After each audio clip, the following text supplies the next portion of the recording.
Hello students, good morning. हम लोग पढ़ चुके हैं कि जब किसी वैद्युत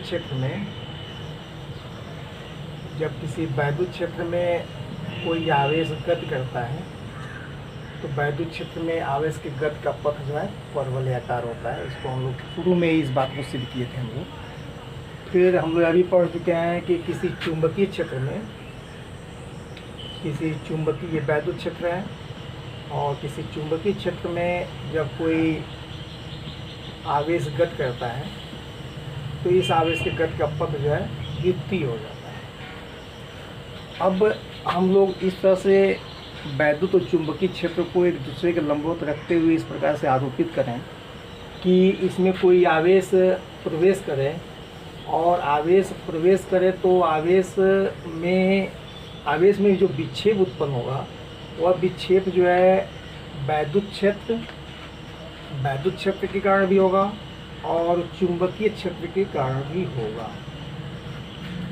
अब वैद्युत और चुंबकीय क्षेत्र को इस प्रकार से व्यवस्थित किया जाए कि उस आवेश में, जो आवेश इस क्षेत्र में प्रवेश किया वो आवेश जो बिना विक्षेपित हुए आगे निकल जाए। ऐसी क्या स्थिति हो सकती है या ऐसा कब स्थिति प्राप्त किया जा सकता है? तो इसके लिए हम लोग परस्पर लंबवत वैद्युत और चुंबकीय क्षेत्र को रखा जाएगा। परस्पर लंबवत वैद्युत और चुंबकीय क्षेत्र जब किसी फील्ड में लगते हैं तो उस फील्ड को हम लोग कहते हैं क्रासित क्षेत्र। तो क्रासित एरिया या क्रासित क्षेत्र के लिए यहाँ एक डायग्राम है। इसमें आपको दिखाया गया है कि इसमें 3 एक्सिस लिए गए हैं, एक्स अक्ष, वाई अक्ष और जेड अक्ष। इसमें वाई अक्ष की दिशा में वैद्युत क्षेत्र है, मतलब ऊपर की ओर, और सीधे जो है जेड अक्ष की दिशा में चुंबकीय क्षेत्र है। मान लीजिए ऊपर की ओर वैद्युत क्षेत्र लिया गया है इसे, और चुंबकीय क्षेत्र जो है ऐसे लिया गया है। ये दोनों परस्पर लंबवत ऐसे होगा और इन दोनों के लंबवत जो है ये आवेश जो है भी वेग से इसके अंदर प्रवेश करता है। तो इस आवेश पे 2 प्रकार के बल लगेंगे। पहला लगेगा वैद्युत बल। वैद्युत बल की मात्रा अगर देखें तो उस आवेश की मात्रा होगा वैद्युत क्षेत्र की तीव्रता। अब इसको सदिश अगर दिखाना है तो ये हो जाएगा। और इस आवेश Q पर लगने वाला वो चुंबकीय बल का मान कितना होगा? तो चुंबकीय बल को मैग्नेटिक फील्ड से M से दिखा दें तो ये चूँकि लंबवत चुंबकीय क्षेत्र को ऐसे लिया गया था, आवेश ऐसे प्रवेश कर रहा है, तो आवेश की गति की दिशा और चुंबकीय क्षेत्र परस्पर लंबवत हैं। तो यहाँ पे होगा QBV और सदिश के रूप में लिखेंगे तो Q into V cross B ये होगा। यानी आवेश पे कुल बल कितना लगेगा? तो आवेश पे कुल बल की मात्रा हो जाएगी F इक्वल टू वैद्युत बल और साथ ही साथ इस पर लगने वाला चुंबकीय बल।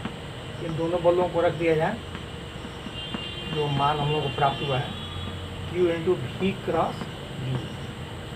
अब इसमें से आप चाहो तो Q कॉमन हो सकता है और Q कॉमन होगा तो ये हो जाएगा E प्लस V क्रॉस। ये जो है उस आवेश पर लगने वाला कुल बल है। अभी हम लोग यह बात किए हैं कि आवेश पर लगने वाला जो कुल बल है वो बल इस प्रकार से हो, ये V क्रॉस B है, क्रॉस नहीं बन पाया है। अब इसमें अगर सबका मान रख दिया जाए तो यह ध्यान से देखिए, ये हो जाएगा Q, E का मान हो जाएगा, E की दिशा में जो बल लग रहा है तो E का मान ले लिया जाइए E into J plus V cross B। V का मान यहाँ है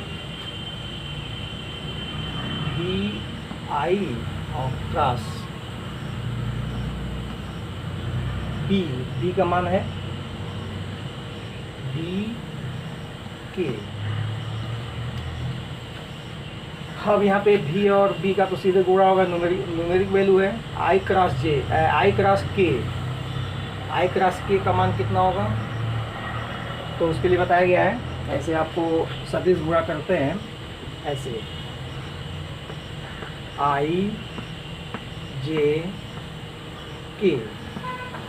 तो इसमें आपको फर्स्ट में बताया गया है I क्रॉस J का मान K, J क्रॉस K का मान I और K क्रॉस I का मान J।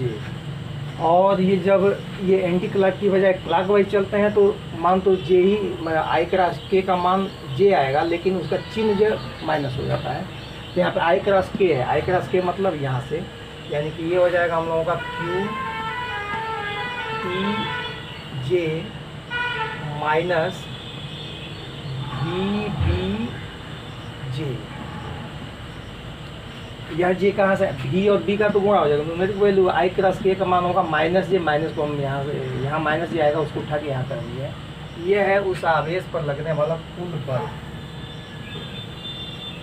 अब इसको आप चाहो पैसे भी लिख सकते हो, ये फाइनल सूत्र मिल जाएगा। क्रासिक क्षेत्र में अगर कोई आवेश क्रासिक क्षेत्र के लंबवत प्रवेश करता है तो उस पर कुल बल कितना लगेगा, तो कुल बल की मात्रा हो जाएगी Q E minus Q B, U minus भी बी, और जे आ जाएगा 12। ये जो है क्रासिक क्षेत्र में क्षेत्र के लंबवत प्रवेश करने वाले आवेश पर लगने वाले कुल बल की मात्रा है। अब इसमें जिसकी मात्रा अधिक होगी, जिसकी वैल्यू अधिक होगी, जैसे वैद्युत क्षेत्र अधिक है, बी का मान कम है, तो आवेश जो है वैद्युत क्षेत्र की दिशा में विक्षेपित होगा, मतलब पूरा नहीं होगा लेकिन कुछ विक्षेपण तो उधर होगा। और इधर जो वैद्युत बल जो है वैद्युत क्षेत्र की दिशा में लगता है, पता ही है आपको। और चुंबकीय बल की दिशा इस प्रकार से है कि यहाँ पे ये एक दूसरे के विपरीत होगा, ये चुंबकीय बल। अब यदि वैद्युत और चुंबकीय क्षेत्र को इस प्रकार से व्यवस्थित किया जाए कि दोनों बल ये एफ आई और एफ एम आपस में बराबर हो जाए, उस अवस्था में इस क्रासिक क्षेत्र में जिसमें ऊपर की ओर वैद्युत क्षेत्र लगा हुआ है और इस दिशा में चुंबकीय क्षेत्र लगा हुआ है और इस दिशा में आवेश चल रहा है, आवेश जो इन दोनों क्रासिक क्षेत्र में बिना विक्षेपित हुए सीधे अगर निकलना चाहता है या सीधे निकल रहा है, उस अवस्था में क्या होगा, तो उस अवस्था में आवेश पर लगने वाला चुंबकीय बल, आवेश पर लगने वाला चुंबकीय बल और वैद्युत बल ये दोनों मान आपस में बराबर होंगे, तभी जाके आवेश जो है उस क्रासिक क्षेत्र के लंबवत सीधे अपने पथ पे चल पाएगा। नहीं तो अगर ये संतुलन नहीं है तो वह आवेश जो है किसी न किसी दिशा में विक्षेपित हो जाएगा। तो यहाँ से हम लोग एफ आई का मान अगर न्यूमेरिक वैल्यू में रखें तो Q इंटू ई, और एफ एम का मान क्यू बी भी, यहाँ Q कैंसिल आउट होगा तो यहाँ से मिल जाएगा आपको E इक्वल टू भी बी भी, या V equal to E by B. यही वह अभिष्ट वेग है, यही वह अभिष्ट वेग है उस आवेश का जिस वेग के द्वारा वह आवेश जो है उस क्रासिक क्षेत्र में बिना विक्षेपित हुए उस क्रासिक क्षेत्र को पार कर जाएगा। तो न्यूमेरिकल क्वेश्चन में यहाँ से भी बनता है और यहाँ से भी बनता है, और इस सिद्धांत का उपयोग जो है हम लोग आगे कई सिद्धांतों में और कई उपकरणों में करते हैं। जैसे इसमें मुख्य है स्पेक्ट्रोमीटर। स्पेक्ट्रोमीटर की सहायता से हम लोग ई बाई एम का मान निकालते हैं। ई बाई एम का मान जो है इसी सिद्धांत को प्राप्त किया जाता है कि उसका वेग इस प्रकार से व्यवस्थित किया जाता है कि वो क्रासिक क्षेत्र से जो है कि बिना विक्षेपित हुए आगे निकल जाए। ये हुआ क्रासिक क्षेत्र से गुजरने वाले इलेक्ट्रॉन पर लगने वाला परिणामी बल, और अगर वह बिना विक्षेपित हुए उस क्रासिक क्षेत्र से निकलना चाहता है तो उस आवेश का वेग कितना होना चाहिए उसके विषय में। इसके बाद का टॉपिक हम लोगों का साइक्लोट्रॉन। साइक्लोट्रॉन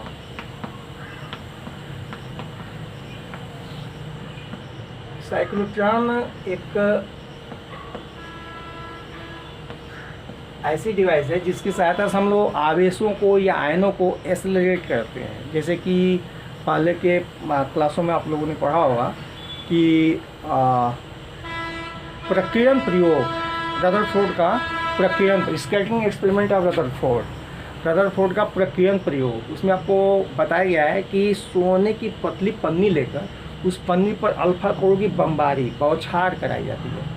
तो अल्फा कण इतने बड़े आकार के नहीं होते हैं कि उसको हम लोग किसी अन्य मैकेनिकल विधि से उसमें त्वरण या वेग उत्पन्न कर सकें। वो किस प्रकार से उनको अल्फा कणों को एकत्र करना और एकत्र करने के बाद एक निश्चित ऊर्जा से किसी सोने के पन्नी पे आपतित कराना, ये एक उस समय इस पर बात नहीं हुई होगी और आप इस पर ध्यान भी नहीं दिए होंगे।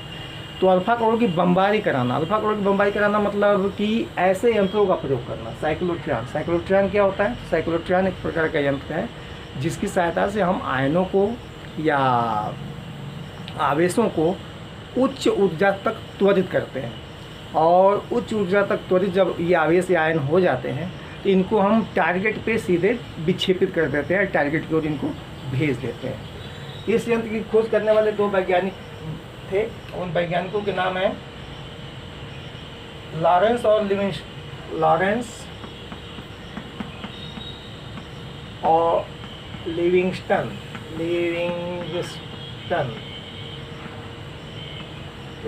और लिविंगस्टन ने मिलकर इस साइक्लोट्रॉन की खोज जो है 1934, लॉरेंस और लिविंगस्टन नाम के 2 वैज्ञानिक मिलके इस साइक्लोट्रॉन की खोज जो है 1934 में किया था। और इस यंत्र का कार्य क्या है, तो यह यंत्र जो है, यह डिवाइस जो है उच्च ऊर्जा के आवेशों को या आयनों को उत्पन्न करता है, या आवेश आयनों को अधिक ऊर्जा प्रदान करने वाला यंत्र है ये साइक्लोट्रॉन। तो साइक्लोट्रॉन के विषय में आपको पता हो गया क्या है, कैसे है। अब इसके बाद हम लोग साइक्लोट्रॉन के रचना को समझेंगे कि साइक्लोट्रॉन कैसे होता है और उसका कार्यविधि क्या है, सिद्धांत क्या है, कितनी ऊर्जा वो आवेश आयन प्राप्त कर लेता है। इन सभी विषयों पे बात करेंगे हम लोग।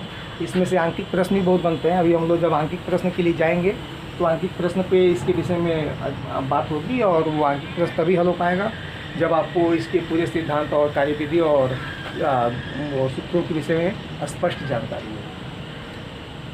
तो साइक्लोट्रॉन जो है एक यंत्र जो है वो डीज के आकार का होता है। डीज मतलब बॉक्स मतलब ऐसे वृत्तीय बॉक्स, बीच में खाली, इस तरह का बॉक्स, डी आकार का। ये डी रूप का एक बॉक्स होता है। ये मान लीजिए इस तरह के हम लोगों को 2 बॉक्स लेने हैं। ये मान लीजिए बॉक्स D1 हो गया, और एक दूसरा बॉक्स इसी के सामने एकदम इससे मतलब दोनों एक नहीं होंगे, लेकिन दोनों बहुत अलग भी नहीं होंगे, पास के एकदम। तो अगले बॉक्स को हम बना रहे हैं।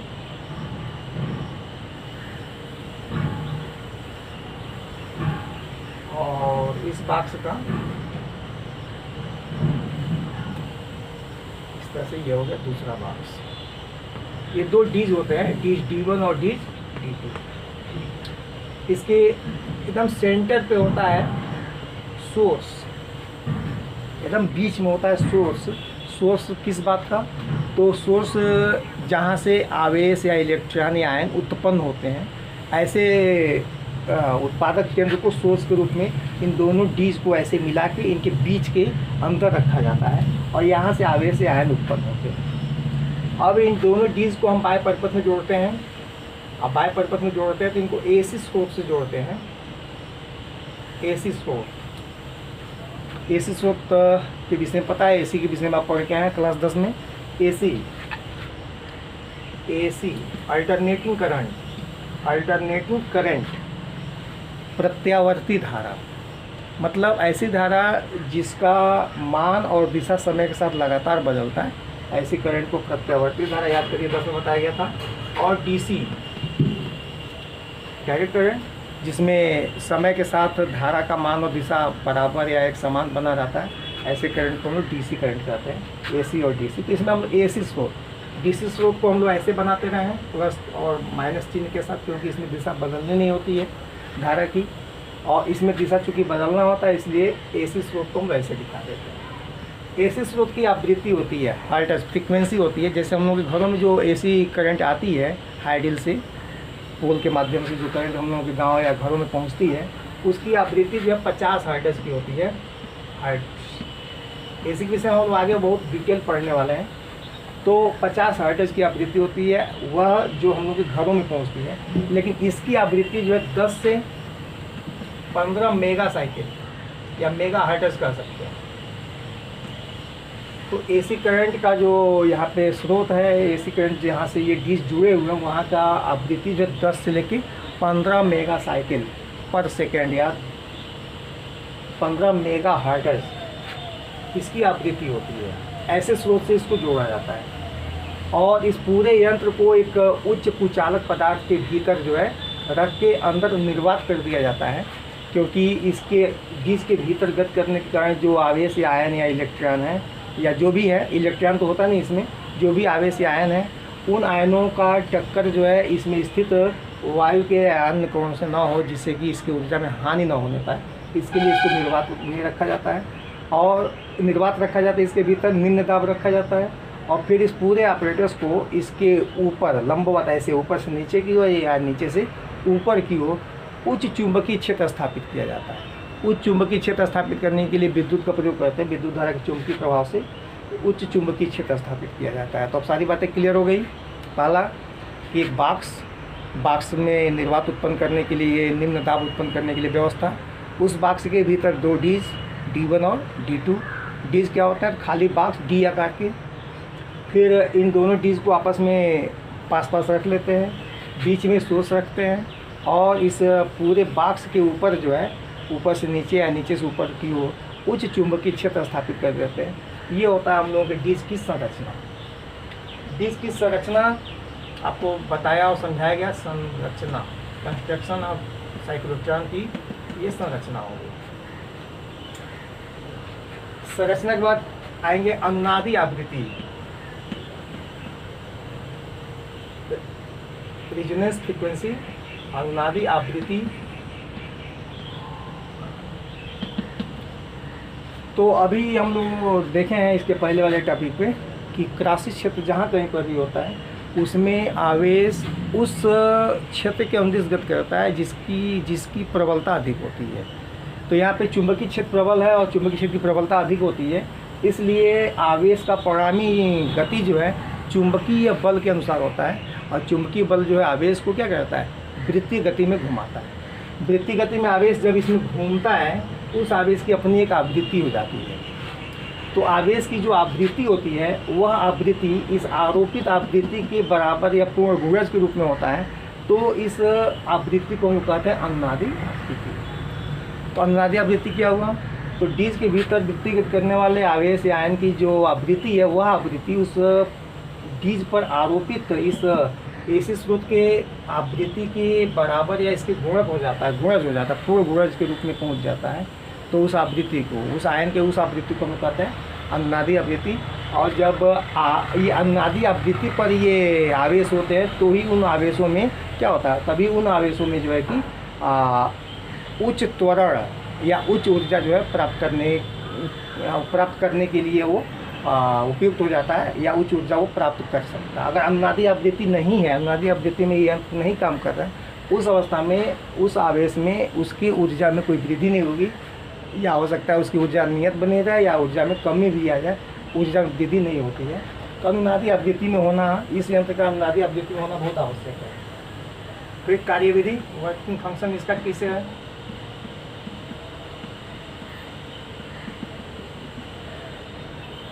तो इसका जो वर्किंग फंक्शन है वो ये है कि कल्पना करिए एक यहाँ पे हमारे पास है धन आवेश, और धन आवेश जो है यहाँ स्रोत से मुक्त हुआ।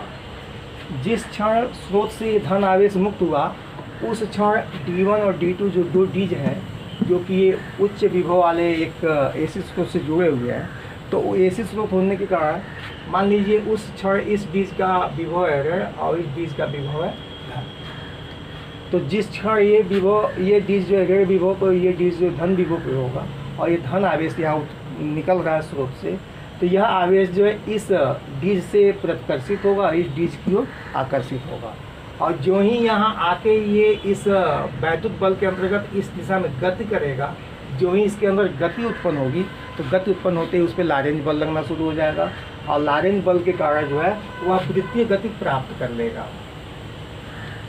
अब इसकी आवृत्ति इस तरह से होती है कि यहाँ उत्पन्न होकर वो आवेश जो है यहाँ से वृत्तीय गति प्राप्त करके जो ही यहाँ पहुँचे, क्यों ही इस डीज का विभव हो जाए अब धन और इस डीज का विभव हो जाए।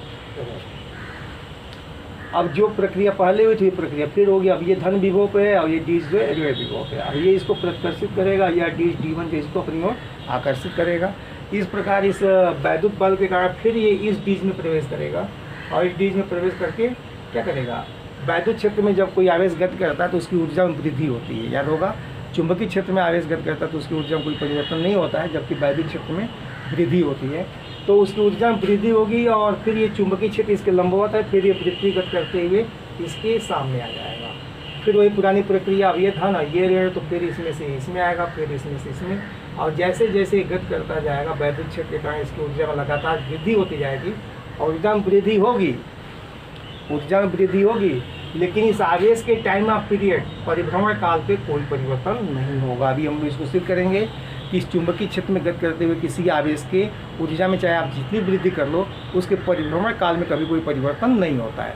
ऊर्जा में वृद्धि हो गई, परिभ्रमण काल नहीं बदलेगा। इसका सीधा अर्थ ये है कि वह यदि कोई आवेश कम ऊर्जा का है तो एक छोटे से वृत्तीय पथ पे चक्कर लगाएगा, और ये जितना समय लेगा उतना ही समय एक दूसरा आवेश भी लेगा जिसकी ऊर्जा अधिक है, और ऊर्जा अधिक है तो अभी वो एक बड़े पथ पे चक्कर लगाया। लेकिन इसका भी टाइम ऑफ पीरियड जो है उसी के बराबर होगी जो कि छोटे वृत्त। इन दोनों में अंतर एक होगा कि इसकी ऊर्जा कम, इसकी ऊर्जा अधिक। यानी जैसे जैसे उस आवेश के भीतर ऊर्जा की मात्रा बढ़ेगी, उस आवेश के वृत्तीय पथ की त्रिज्या क्या होगी, बढ़ती चली जाएगी। और ये बढ़ते बढ़ते एक समय ऐसा आएगा कि ये डिस्क के परिधि पहुंच जाएगा, और डिस्क के परिधि पर लगा होता है विक्षेपक। विक्षेपक से टकरा के ये आवेश जो है जहाँ हमको भेजना होता है, ये आवेश जो है उस दिशा में गति करना पड़ा, उस दिशा में विक्षेपित हो जाता है, प्रतिक्षेपित हो जाता है। उच्च ऊर्जा वाला आवेश जो है, आयन जो है, उस दिशा में विक्षेपित हो जाता है। यह है साइक्लोट्रॉन की कार्यविधि। साइक्लोट्रॉन की कार्यविधि अब तक जो हम लोग पढ़े हैं उन सभी को एक साथ इकट्ठा करके एक ही यंत्र में सारे सिद्धांतों को अप्लाई कर दिया गया है। ये है साइक्लोट्रॉन की कार्यविधि। इसके कार्यविधि के बाद हम लोग इसका सिद्धांत देखेंगे। और अभी हमने एक बात बताया कि साइक्लोट्रॉन के भीतर आवेश गति करता है, ये आयन गति करता है, तो आयन के टाइम ऑफ पीरियड में कोई परिवर्तन नहीं होता है। आयन का ऊर्जा बदलेगा, उसके परिभ्रमण त्रिज्या बदल जाएगी, लेकिन टाइम ऑफ पीरियड में कोई परिवर्तन नहीं होता है। कैसे और क्यों, उसके लिए हम लोग यहाँ पे लेंगे वृत्तिगत करने के लिए आवश्यक अभिकेंद्र बल mv²/r, और उस पर लगने वाला चुंबकीय बल QBB, क्योंकि चुंबकीय बल के अंतर्गत वो आवेश जो है वृत्तिगत करेगा। और यहाँ से हम निकाल लें R का मान, तो ये हो जाएगा R बराबर, ये V कटेगा एक mv/qb। ये हो गया उस आवेश के, उस साइक्लोट्रॉन के भीतर वृत्तीय पथ पे गति करने के लिए, वृत्तीय पथ पे गति करते हुए उस आयन का वृत्तीय पथ की त्रिज्या। अब अगर ये वृत्तीय पथ की त्रिज्या है तो आवेश या आयन का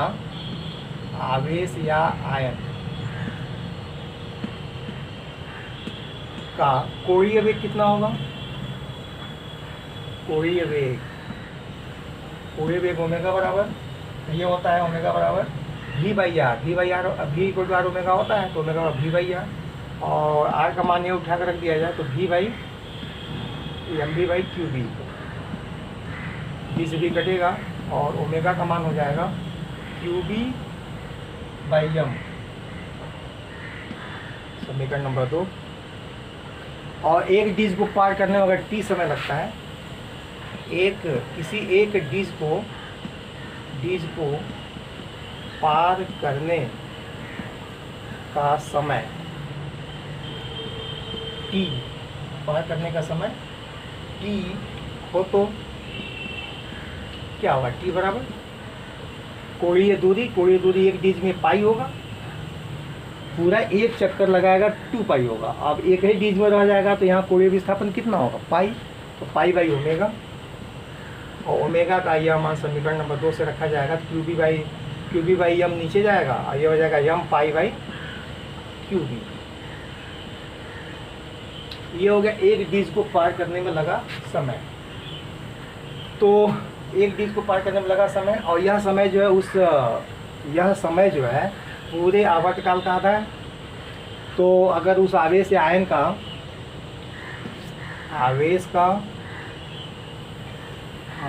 आवर्तकाल मतलब टाइम ऑफ पीरियड, मतलब एक चक्कर लगाने का लगा समय, आवर्तकाल t हो तो यही 2/2 किसके बराबर होगा, t/2 बराबर होगा t के, क्योंकि ये जो है पूरा एक चक्कर लगाने में लगा समय और ये जो आधे चक्कर में लगाने में लगा समय है, इसलिए t का मान कितना हो जाएगा, पूरा आवर्तकाल कितना हो जाएगा 2t, यानी कि t बराबर टाइम ऑफ पीरियड निकल जाएगा 2πm/qb।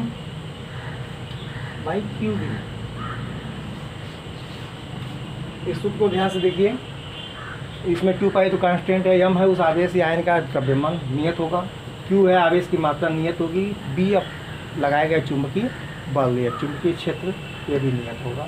यानी एक बार ये सारी स्थिति क्लियर हो गई तो उस आवेश का टाइम ऑफ पीरियड नियत है। टाइम ऑफ पीरियड में टाइम ऑफ पीरियड के फार्मूला में न तो त्रिज्या आता है ना ही भी आता है, यानी कि समय के साथ उसकी ऊर्जा बदलेगी, बढ़ेगा, लेकिन उसकी त्रिज्या में और वेग में कोई परिवर्तन, त्रिज्या में परिवर्तन नहीं होगा, त्रिज्या में परिवर्तन नहीं होगा, लेकिन ऊर्जा में परिवर्तन होगा तो वेग में परिवर्तन होगा। न त्रिज्या में और वेग में परिवर्तन का जो मान है, इन मानों पर टी निर्भर नहीं करता है। त्रिज्या कुछ भी हो, वेग कुछ भी हो, टी के मान में अंतर नहीं होता। टी का मान नियत होता है, टी का मान सिर्फ इन राशियों पर निर्भर करता है। अब यदि ऊर्जा कम है तो उसकी त्रिज्या भी कम होगी, वेग भी कम होगा। ऊर्जा अधिक है, त्रिज्या भी अधिक होगी, ऊर्जा भी अधिक होगा। इस बात को हम शुरू में ही बताया है कि डीज की विशेषता होती है कि डीज के भीतर जो आयन या आवेश गति करते हैं उनकी ऊर्जा में लगातार वृद्धि होती है, लेकिन उनके टाइम ऑफ पीरियड में कभी कोई परिवर्तन नहीं होता है। इस प्रकार वो आवृत्ति निकालना चाहें, आवेश की आवृत्ति, आवेश से आयन की आवृत्ति कितनी हो जाएगी, आवेश की आवृत्ति, ये आवृत्ति को न्यू जीरो से दिखाएं अगर हम लोग, ये होता है 1/t और 1/t का मान हो जाएगा यहाँ से qB/2πm, ये हो जाएगा आवेश की आवृत्ति। और समीकरण 2 में अगर हम लोग समीकरण 2 में हम लोग के पास है, समीकरण 2 में हम लोगों के पास है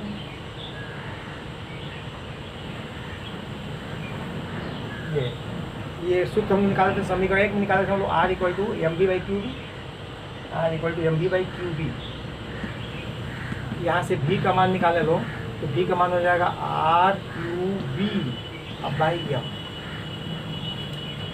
अब इसमें v का मान निर्भर करेगा इस त्रिज्या के ऊपर, और त्रिज्या के ऊपर ही केवल निर्भर करेगा, क्योंकि Q, B और M दिए गए आवेश और इस क्षेत्र के लिए नियत हो जाएंगे।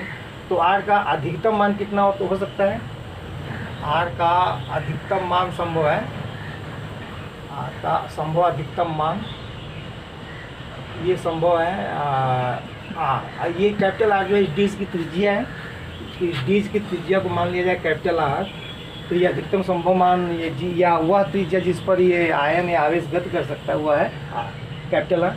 तो इस अधिकतम त्रिज्या पर उसका वेग भी अधिकतम होगा, इसलिए उस आयन या आवेश का अधिकतम वेग की मात्रा हो जाएगी qBr/m। तो किसी डीज के भीतर किसी आवेश के द्वारा ग्रहण की गई अधिकतम वेलोसिटी की जो मात्रा है वह qBr/m, यहाँ R जो है कैपिटल R जो है इस डीज की त्रिज्या है। अब मशीन को छोड़ने के पहले अगर इसकी ऊर्जा हो, मशीन को छोड़ने के पहले या मशीन को छोड़ते समय उस आयन या आवेश की कितनी ऊर्जा होगी, तो मशीन या साइक्लोट्रॉन से मशीन से बाहर निकलते समय, मतलब उसकी ऊर्जा किसी अन्य टक्कर में नष्ट ना हो, उस समय मशीन से बाहर निकलते समय आयन या आवेश की गतिज ऊर्जा कितनी होगी, गतिज ऊर्जा, इसकी मात्रा आपको पता है, गतिज ऊर्जा का फार्मूला 12mv²।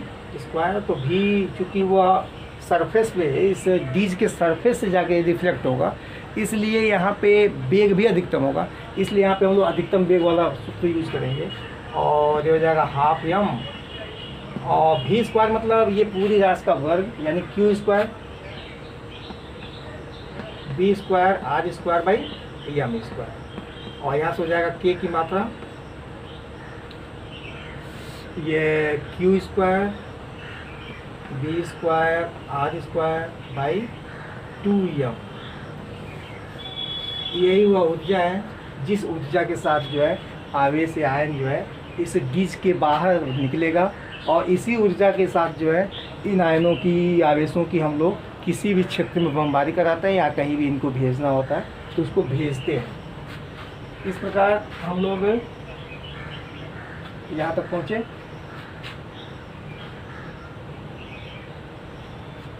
अब यदि इसको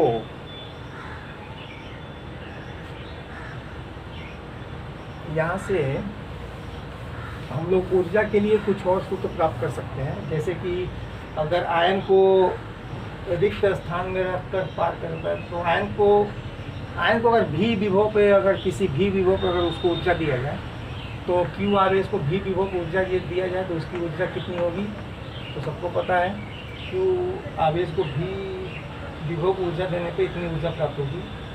और जब आयन जो है डीज में एक चक्कर लगाएगा तो एक चक्कर लगाने में, एक चक्कर पूरा करने पर आयन की ऊर्जा,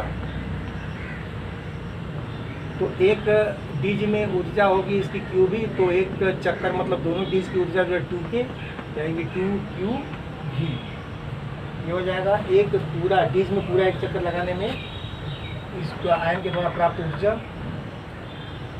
और इसके आधार पे अगर ये n चक्कर लगाता है, इस पूरे डीज में n चक्कर लगाता है, तो इसलिए n चक्कर में प्राप्त ऊर्जा जो होगी वो कितनी होगी, प्राप्त ऊर्जा की मात्रा जो है n इंटू 2q भी, यानी कि 2n q इंटू भी। यह भी ऊर्जा निकालने का एक उपाय है कि अगर आपको इसमें वैद्युत क्षेत्र की मात्रा पता है तो आप ऊर्जा इससे भी निकाल सकते हैं। यह भी उसकी जो है गतिज ऊर्जा होगी, यानी यह ऊर्जा और इस ऊर्जा की मात्रा आपस में समान होगी। अब जिस हिसाब से न्यूमेरिकल क्वेश्चन दिया होगा उस हिसाब से आप जो है वहाँ पर सूत्र वहाँ पे उसकी गणना कर सकते हैं, उसका मान निकाल सकते हैं। तो यह साइक्लोट्रॉन की पूरी कार्यविधि और सिद्धांत और रचना। अब साइक्लोट्रॉन से हम लोग ऐसे ही आवेशों को त्वरित कर सकते हैं जिसमें कुछ द्रव्यमान हो। और दूसरी बात ये कि जब ये उच्च वेग प्राप्त कर लेता है तो किसी वस्तु का द्रव्यमान जो है उसके वेग पे भी निर्भर करता है, थ्योरी ऑफ रिलेटिविटी। तो इसमें अभी हम लोग ये देखेंगे कि क्या साइक्लोट्रॉन से प्रत्येक आवेश आयन को एक्सेलरेट किया जा सकता है या नहीं किया जा सकता है, तो कैसे, नहीं किया जा सकता है तो क्यों, इन सब बिंदुओं पर भी बात होगी। लेकिन अगले वीडियो में इस पे बात होगी साइक्लोट्रॉन की सीमाएं, यहाँ तक आके साइक्लोट्रॉन का स्थिति जो है पूरा है। ओके।